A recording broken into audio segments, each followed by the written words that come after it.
అందరికీ నమస్కారం. నిన్న మునుగోడు ఎలక్షన్స్ ఏదైతే జరిగినాయో దీంట్లో నిన్న కేటీఆర్ మాట్లాడుతూ నా పైన చాలా విమర్శలు చేయడం జరిగింది. కానీ ఫస్ట్ మునుగోడు ఎలక్షన్ గురించి వారు ఏదైతే గొప్పగా చెప్పుకుంటుండో మేము టీఆర్ఎస్ గెలిచినాము,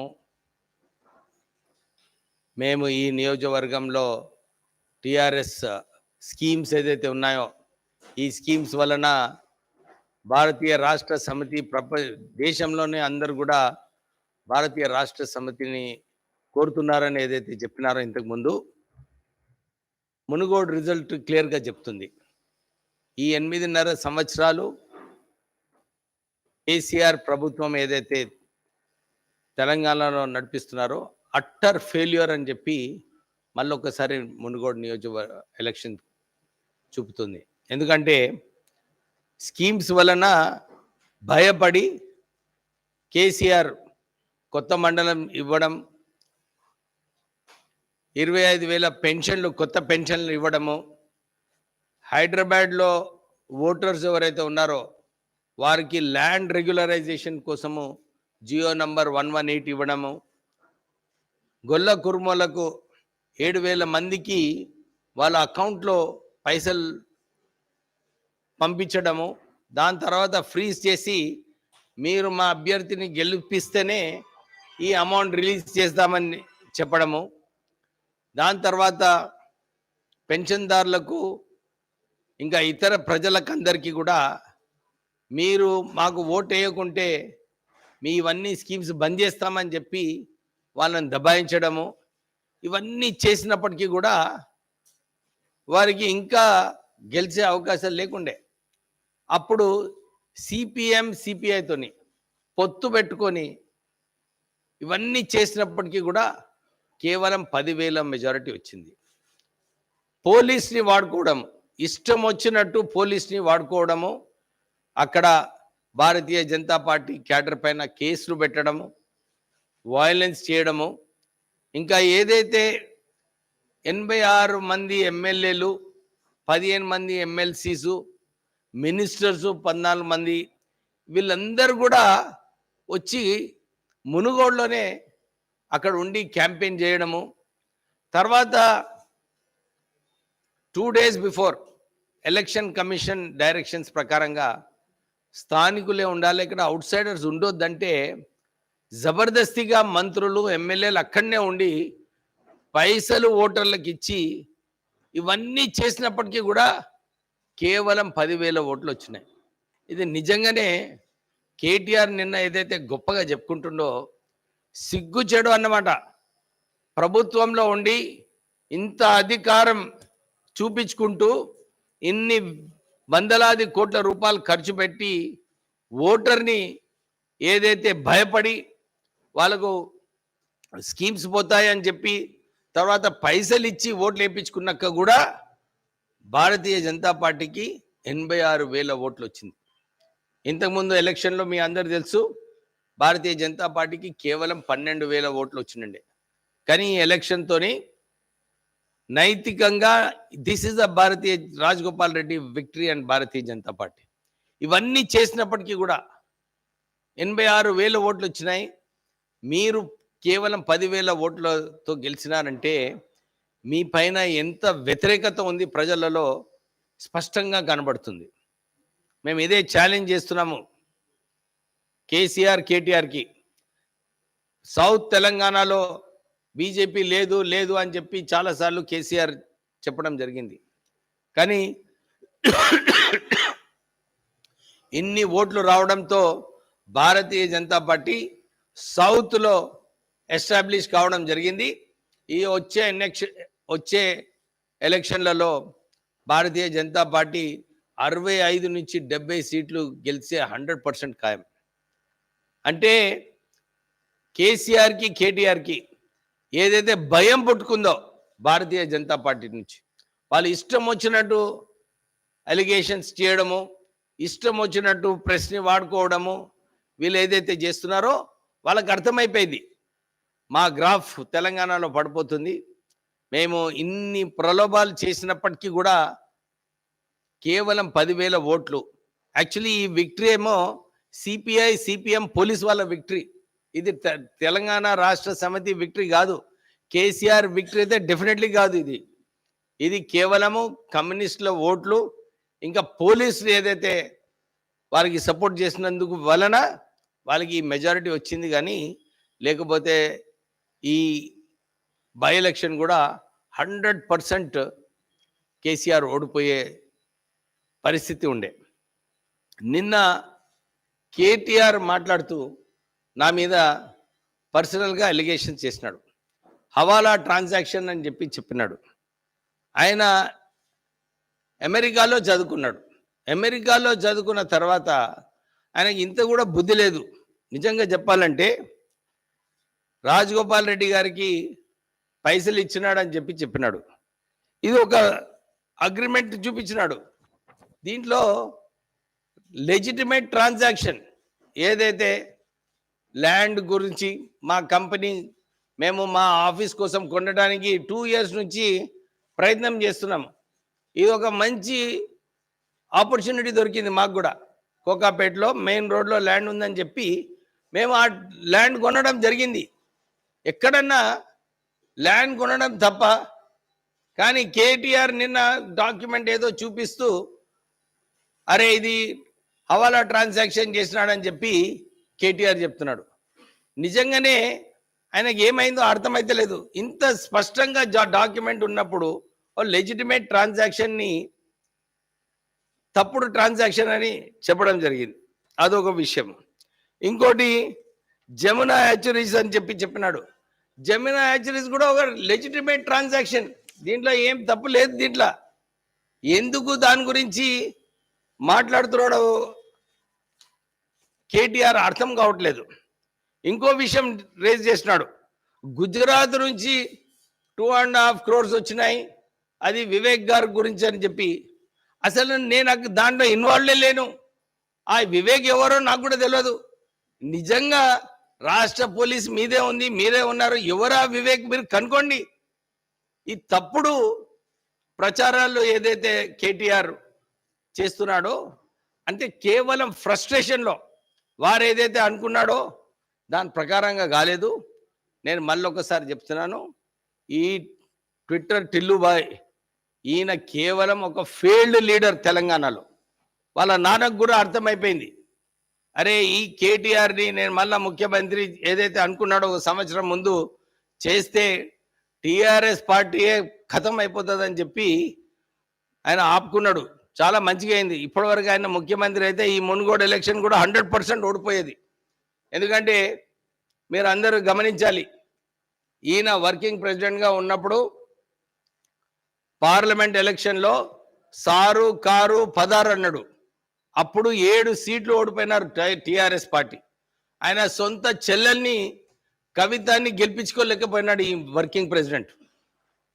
దాని తర్వాత ఎలక్షన్ ప్రాసెస్లో ఒకసారి అన్నాడు, అరే మా బావ కన్నా ఒక్క ఓటన్నా ఎక్కువ తీసుకొస్తాను నేను ఈ పార్లమెంట్ ఎలక్షన్లో అన్నాడు. ఆయన బావని అయితే అక్కడ టీఆర్ఎస్ అభ్యర్థిని గెలిపించుకున్నాడు. కానీ ఈ కేటీఆర్ అయితే వినోద్ కుమార్ని గెలిపించుకోలేకపోయినాడు, ఓడిపోయినాడు ఆ సీటు. అంటే ఈయన లీడర్షిప్ క్వాలిటీస్ ఏంటో మనం అర్థమవుతుంది. ఇప్పుడు మునుగోడులో కూడా ఆయన ఇన్ఛార్జ్ ఉండే గట్టుపల్లి మండలంకి. గట్టుపల్లి మండలంలో కూడా 88 ఓట్లు బీజేపీకి టీఆర్ఎస్ కన్నా ఎక్కువ వచ్చింది. అంటే నువ్వు ఏదైతే స్థానికంగా ఇన్ఛార్జ్ ఉన్నావో అక్కడనే నీకు మెజారిటీ రాలేదు.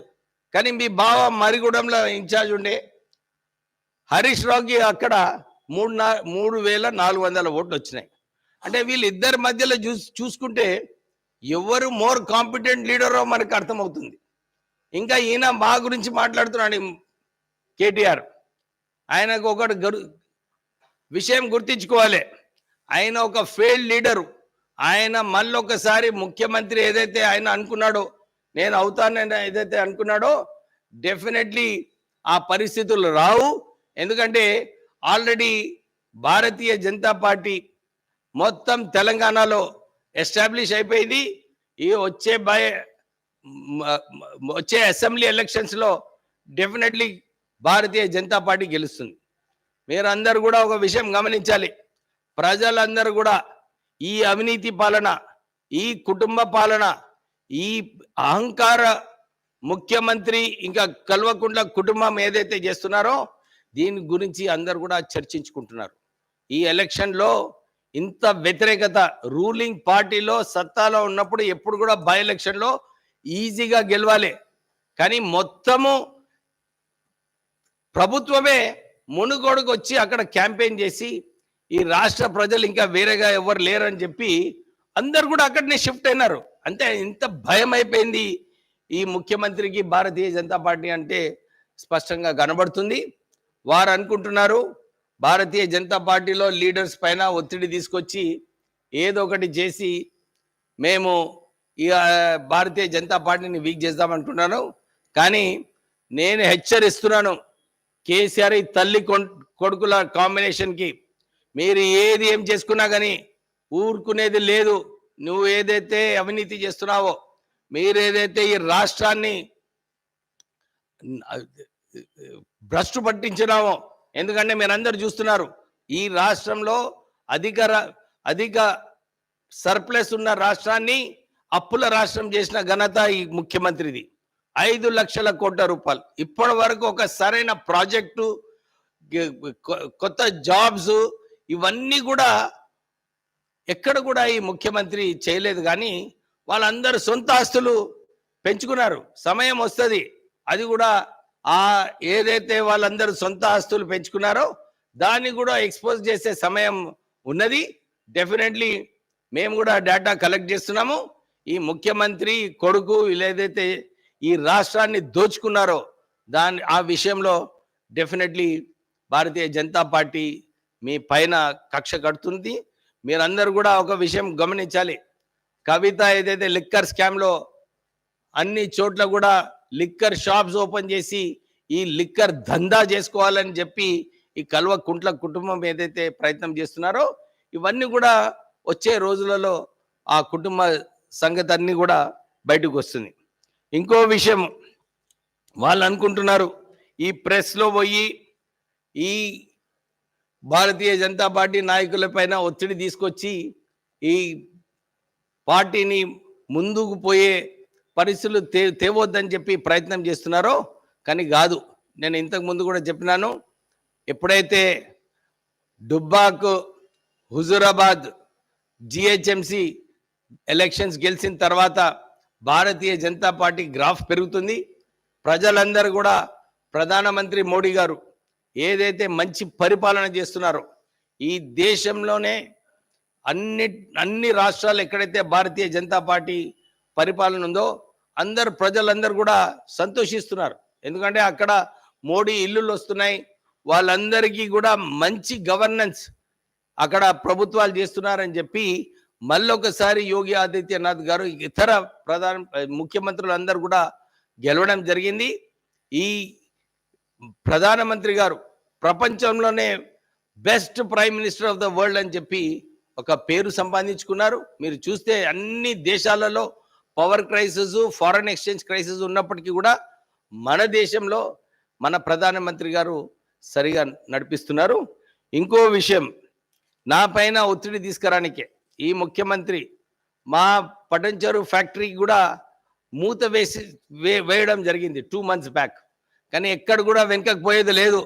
హెచ్చరిస్తున్నాను ఈ తండ్రి కొడుకులకు, మీ వెనకాడుతామో, మీరేదైతే ఈ రాష్ట్రంలో అవినీతి పరిపాలన చేస్తున్నారో దీన్ని ఎక్స్పోజ్ చేసి డెఫినెట్లీ మీకు కూడా సరైన శిక్ష పడేటట్టు మేమందరం కూడా పనిచేస్తామని చెప్పి మీకు మళ్ళొకసారి హెచ్చరిస్తున్నాం. Any questions?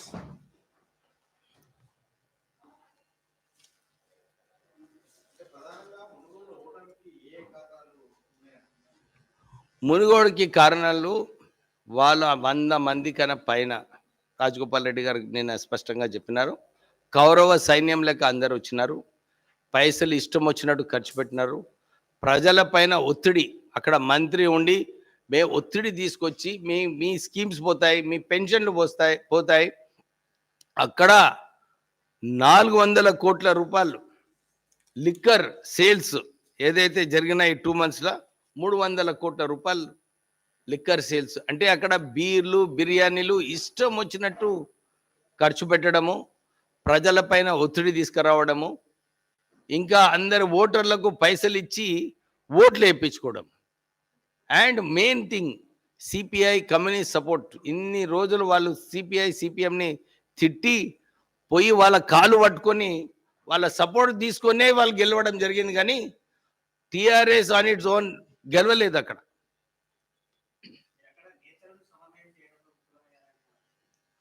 ఎక్కడ నేతలు ఏమున్నది అక్కడ సమన్వయం. అందరు కూడా పనిచేసినారు, అందరికీ ఇన్ఛార్జెస్ ఉన్నారు. మా దగ్గర సీనియర్ లీడర్స్ అందరూ ఒక్కొక్క మండలికి ఇన్ఛార్జెస్ ఉండే. మీరు మండలాలు మంచి రిజల్ట్స్ తీసుకురావాలని చెప్పి పార్టీ ఆదేశాలు ఇవ్వడం జరిగింది. వాళ్ళు ఇండిపెండెంట్గా పనిచేసుకున్నారు. I was only steering committee chairman. My role was to coordinate amongst everybody and సి పార్టీ డిసిషన్స్ అన్నీ కూడా సరిగా అమలు అవుతున్నాయా లేవా అని చెప్పి నా రోల్ ఉండే. ఎవరైతే మండల్ ఇన్ఛార్జెస్ ఉన్నారో వాళ్ళందరికీ ఇండిపెండెంట్ కంట్రోల్. మన మన వాళ్ళందరూ సీనియర్ లీడర్స్, వాళ్ళు ఇండిపెండెంట్గా చేసుకోవాలి. నా రోల్ ఏం లేదు దాంట్లో.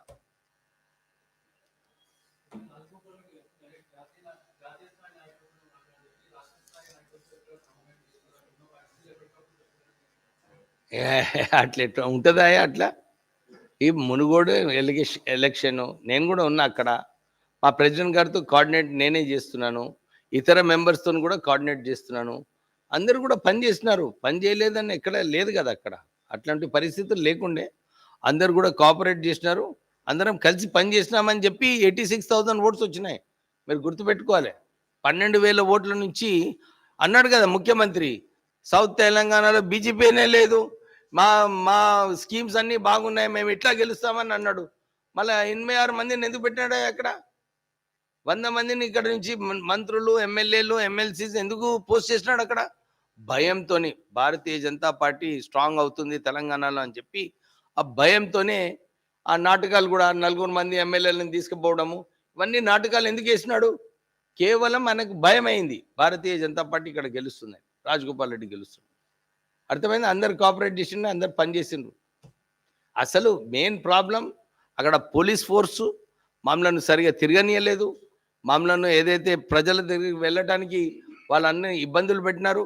100 మీటర్లకి పోలీస్ చెక్ అయ్యా.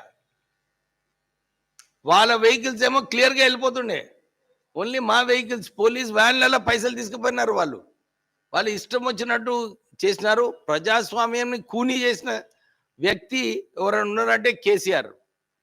ఈ ఎలక్షన్లో ప్రజాస్వామ్యం ఎక్కడున్నదయా? నిజంగా ఉండుంటే ఒక ఇంత 86 మంది ఎమ్మెల్యేలు ఉన్నారు, 16 మంది మంత్రులు ఉన్నారు, ఎవరిదైనా ఒక దగ్గర చెక్కింగ్ అయిందా? ఏం బాబు, చెక్కింగ్ కావాలి కదా. ఎలక్షన్ కమిషన్ అంటే ఏమన్నమాట? మళ్ళీ అంటున్నాడు ఎలక్షన్ కమిషన్ కేంద్రం చేతిలో. అసలు ఎలక్షన్ కమిషన్ ఇక్కడ వికాస్ రాజ్ గారు స్టేట్ గవర్నమెంట్ చేతిలో ఉన్నాడు. నేను ఫోన్ చేసిన 3-4 సార్లు, అరే హైదరాబాద్ ఓటర్స్కి నువ్వు మీటింగ్ పెట్టి ఎట్లా చేస్తావా? టైం అయిపోయిన తర్వాత ఆపాలి కదా సీఓ, కానీ ఆపలేదు. ఎందుకంటే రాష్ట్ర ప్రభుత్వానికి సపోర్ట్ చేయాలని చెప్పి ఆపలేదు.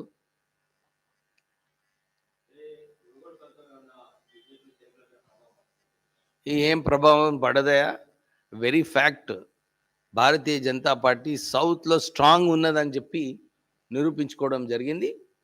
ఎవరైతే భారతీయ జనతా పార్టీ విలువలు ఫాలో చేస్తారో, నమ్మకం ఉందో, డెఫినెట్లీ వాళ్ళు పార్టీలోనే ఉంటారు. పార్టీ ఆల్రెడీ ప్రూవ్ అయింది ఈసారి ఎలక్షన్లో. Bharatiya Janata Party is the only alternate party to TRS party అని ప్రూవ్ అయిపోయింది. అన్ని బై ఎలక్షన్స్, అన్ని ఎలక్షన్లో చూసుకున్నా కానీ మున్సిపల్ ఎలక్షన్లో కూడా కాంగ్రెస్ పార్టీ 3rd పొజిషన్లో వచ్చింది. హుజురాబాద్లో 3rd పొజిషన్ వచ్చింది. దుబ్బాక్లో 3rd పొజిషన్ వచ్చింది. So the only alternate party to TRS party is Bharatiya Janata party. ఇంత వ్యతిరేకత ఈ కుటుంబ పాలన పైన, ఈ అవినీతి పైన ఏదైతే వ్యతిరేకత ఉందో అన్ని ఓట్లు కూడా భారతీయ జనతా పార్టీకి వస్తుంది.